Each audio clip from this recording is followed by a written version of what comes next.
Operation सिंदूर से नरेंद्र मोदी ने जो गेम पलटा है, उससे भैया दुनिया चकराई हुई कि इस नए भारत से निपटना कैसे है।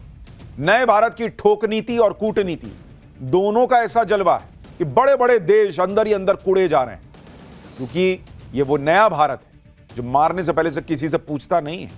ये किसी के पास मांडवली के लिए जाता नहीं है कि तुम आ जाओ यार कुछ देख लो। ये वो नया भारत है जो अपने ही बनाए हथियारों से दुश्मनों को ठोक भी देता है और फिर दुनिया को बता भी देता है कि देखो मार दिया। ये वो नया भारत है जो सिर्फ हथियार से ही नहीं बल्कि इकोनॉमी में भी रॉकेट की रफ्तार से भाग रहा है और बड़े बड़ों को ठोक रहा है। और इसलिए न चाहते हुए भी चीन से लेकर अमेरिका तक में भारत ने आग लगा दी। और आज तो ऐसी खबर आ गई जो पाकिस्तान ही नहीं पूरे चीन में भी हड़कंप मचा देगी। अब राफेल विमान का फ्यूजलीज यानी फाइटर जेट की बॉडी अब भारत में बनने जा रही है और इसके लिए फ्रांस की दसॉ एविएशन और भारत की टाटा एडवांस सिस्टम्स लिमिटेड के बीच हैदराबाद में प्लांट लगाने को लेकर समझौता हो गया है। यह इतिहास में पहली बार होगा कि फ्रांस अपने एडवांस जेट का अहम हिस्सा किसी दूसरे देश में बनाने जा रहा है। राफेल के अहम हिस्से का प्रोडक्शन भारत में साल 2028 में शुरू भी हो जाएगा और इस फैक्ट्री में हर महीने राफेल के 2 फ्यूजलेजेस बनेंगे। फ्यूजलेज में विमान का मुख्य ढांचा शामिल होता है, यानी भारत न सिर्फ अपना 5th जनरेशन फाइटर जेट बनाने की तरफ आगे बढ़ गया बल्कि राफेल जैसा विमान भी भारत में बनने जा रहा है। यह कदम भारत के डिफेंस और एरोस्पेस सेक्टर में एक बड़ी छलांग की तरह है।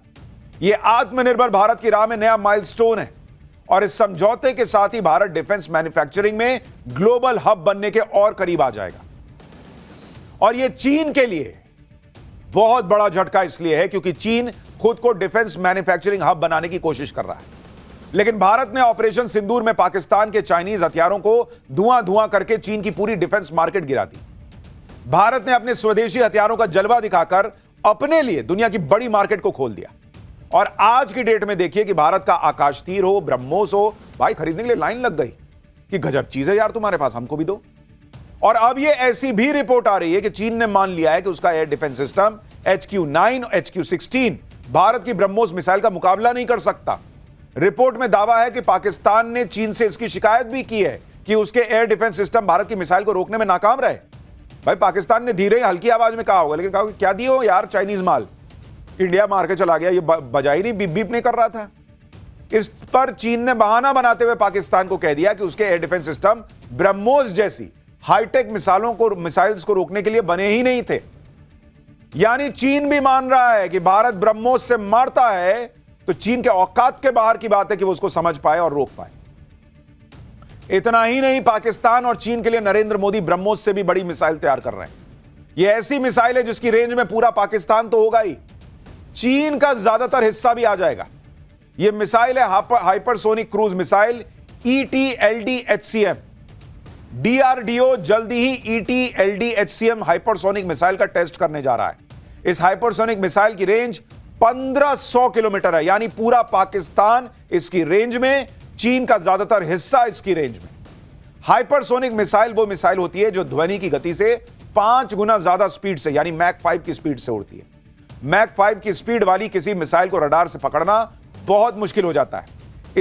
इसकी गति इतनी तेज होती है कि 1 सेकंड में 1.5 किलोमीटर से ज्यादा की दूरी तय करती है। 1 सेकंड में 1.5 किलोमीटर। तेज गति की वजह से रडार ऐसी मिसाइल को ट्रैक नहीं कर पाते। ऐसी मिसाइल्स को रोकना नामुमकिन जैसा होता है। सबसे बड़ी बात यह है कि हाइपरसोनिक मिसाइल का एक्सटेंडेड वर्जन है। ये आमतौर पर जो हाइपरसोनिक मिसाइल होती है वो अपनी टॉप स्पीड में सीमित समय के लिए रह पाती है, लेकिन एक्सटेंडेड हाइपरसोनिक मिसाइल ज्यादा समय तक टॉप स्पीड में रहती है, जिससे इनकी रेंज भी बढ़ जाती है। भारत की ऐसी ताकत देखकर ही क्या चीन क्या अमेरिका सब अलबलाए हुए हैं बॉस। चीन तो पहले से दुश्मन है। जब से पाकिस्तान को भारत ने पीटा है, चीन ने नई नई चालें चलना भी शुरू कर दिया है। उधर अमेरिका भी अंदर ही अंदर खेल कर रहा है, क्योंकि आप देखिए जो डोनाल्ड ट्रंप पानी पी पी कर पाकिस्तान को कोसते थे वो पाकिस्तान को डिस्काउंट पर डिस्काउंट देते चले जा रहे हैं। जो डोनाल्ड ट्रंप पाकिस्तान को आतंक की धरती बताते थे वो ट्रंप पाकिस्तान के आतंक पर आजकल कुछ बोल नहीं पा रहे हैं। उधर जब से नरेंद्र मोदी ने विदेशी प्रोडक्ट्स के बहिष्कार की बात कही है तब से चीन बिलबिलाया हुआ है। चीन भारत की रफ्तार रोकने के काम में जुट गया है। भाई देखिए, मजबूत होना बहुत शानदार बात होती है, लेकिन जब आप मजबूत होते हैं जब आप ताकतवर होते हैं तो 10 दुश्मन भी खड़े होते हैं। और चीन, अमेरिका, ये इन देशों को तो ऐसा लगता है कि यार हम तो टॉप के हैं, ये कहां भारत हमसे आगे निकल रहा है। ये इस चीज को एक्सेप्ट नहीं कर पा रहे कि ये भारत दुनिया को लीड कर रहा है। और इसलिए आप देखिए चीन और अमेरिका भारत के साथ क्या क्या खेल कर रहे हैं, आज आपको पूरा समझना चाहिए। और भारत कैसे इन दोनों के खेल को पलट देगा, ये भी आज आपको बताऊंगा। लेकिन ये जो खेल चल रहा है दुनिया भर के बड़े बड़े देशों के बीच, जरा इसका एक ट्रेलर देखिए।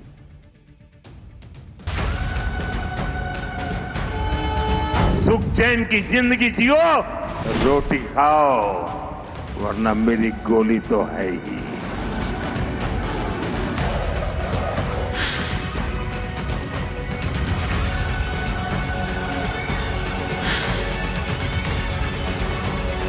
मां भारती का सेवक मोदी यहां सीना तान कर खड़ा है। आप देखिए कि चीन कैसे भारत के खिलाफ खेल करने में लग गया है। भारत की ताकत को रोकने के लिए चीन ने नई टांग अड़ा दी। एक तरफ तो वो पाकिस्तान को हथियार सप्लाई करने की कोशिश कर रहा है, दूसरी तरफ चीन ने अपने यहां से रेयर अर्थ एलिमेंट्स को एक्सपोर्ट करने को सीमित कर दिया है।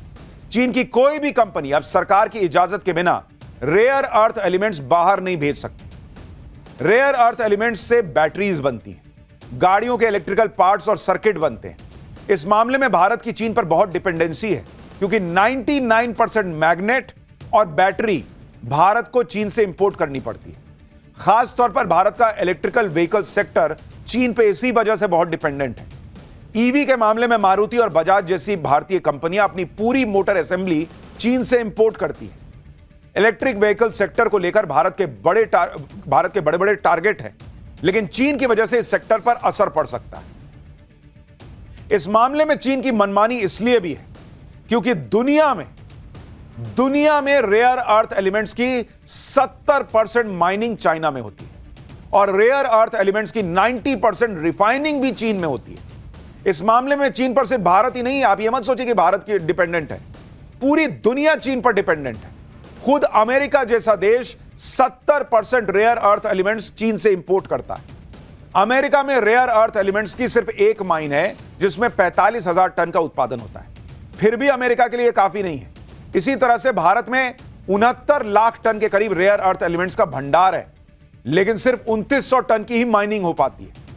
भारत ने इस दिशा में सोचना शुरू कर दिया है कि अपने यहां प्रोडक्शन बढ़ाकर रेयर अर्थ एलिमेंट्स को लेकर चीन पर निर्भरता कम की जाए, खत्म की जाए, लेकिन उसमें समय लगेगा। और चीन चूंकि देख रहा है कि भारत तो बहुत तेजी से आगे भाग रहा है, तो क्या करे भाई लंगड़ी लगाने के लिए, तो एक काम करो, रेयर अर्थ एलिमेंट जो है वो हमसे बिना पूछे कहीं नहीं जाएगा, इस तरह का आदेश दे दिया।